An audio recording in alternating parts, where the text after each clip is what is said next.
Maharashtra superfast news चॅनलमध्ये आपले सहर्ष स्वागत आहे। का सत्याची धार लेखणीची महाराष्ट्रातील ताज्या आणि वेगवान बातम्या पाहण्यासाठी आपल्या हक्काचे चॅनल शेअर करा, लाईक करा आणि सबस्क्राईब करा। धन्यवाद। लेखणीचा सन्मान, उरणचा स्वाभिमान। नगराध्यक्षा भावना घाणेकर यांचा पत्रकारांशी थेट संवाद आणि यथोचित गौरव।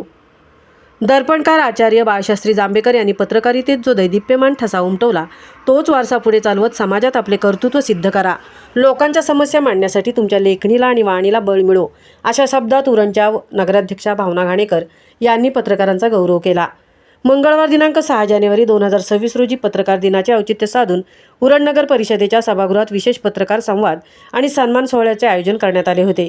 यावेळी तालुक्यातील दैनिक वृत्तपत्र आणि वृत्तवाहिनींच्या पत्रकारांना सन्मानित करण्यात आले। या संवाद सोहळ्यात पत्रकारांशी बोलताना नगराध्यक्षांनी एक मोठी घोषणा केली की संसद आणि विधानसभेप्रमाणे उरण नगर परिषदेची आगामी सभा आता लाईव्ह होणार। जनतेच्या कामात पारदर्शकता हवी आणि मतदारांना आपल्या प्रतिनिधींचे काम घरात बसून दिसले पाहिजे आणि याकरता हा निर्णय घेतला आहे, असे त्यांनी यावेळी स्पष्ट केले। कामात कसूर करणाऱ्या प्रशासकीय अधिकाऱ्यांना कडक इशारा दिला की ज्यांना कॅमेऱ्याची भीती वाटते त्यांनी सभेत येऊच नये। शहरातील कचऱ्याचे ढीग, दूषित पाणी आणि नागरिकांच्या तक्रारींकडे दुर्लक्ष करणाऱ्या मुख्याधिकाऱ्यांबाबत विचारले असता त्यांनी कायदेशीर मार्गाने जाण्याचा पवित्रा बोलून दाखवला। आम्हाला जनतेच्या कामात कोणीही अडथळा निर्माण करू नये। पत्रकारांनीही प्रश्न लावून धरावेत अशी अपेक्षा व्यक्त केली। यावेळी उरण तालुका दैनिक पत्रकार संघातर्फे नगर परिषदेत पत्रकार कक्ष उपलब्ध करून देण्यासाठी नगराध्यक्षांना लेखी निवेदन देण्यात आले। उरण नगर परिषदेच्या सभागृहात रंगलेला हा संवाद सोहळा केवळ एक औपचारिक कार्यक्रम न ठरता उरणच्या विकासासाठी प्रशासन, लोकप्रतिनिधी आणि पत्रकार यांनी एकत्र येण्याचे हे व्यासपीठ ठरले।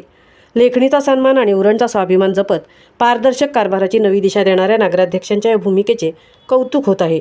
या संवादामुळे उरणच्या पत्रकारितेत आणि राजकारणात एक नवा उत्सव संचारला असून आगामी लाईव्ह सभेकडे आता सर्वांचे डोळे लागले आहेत। महाराष्ट्र सुपरफास्टसाठी तृप्ती भोई, रणिता ठाकूर, उरण।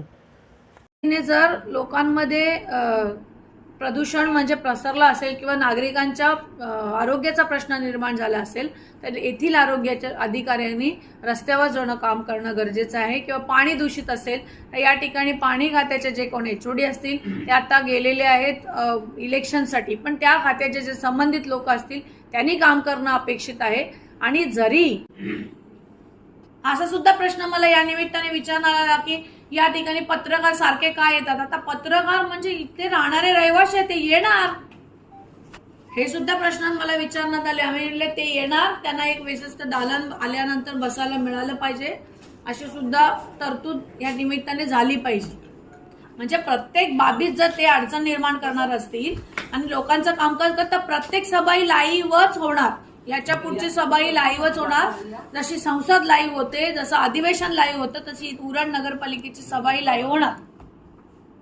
ते म्हणा आम्हाला कॅमेऱ्याची सवय नाही, तर त्यांनी मीटिंगला यावं नाही। त्यांना जी सवय नाही ती त्यांनी लावून घातली पाहिजे। आम्हाला अशी सवय आहे आणि आम्हाला कॅमेरा समोरच काम करायचं आहे आणि मी तसेच करणार।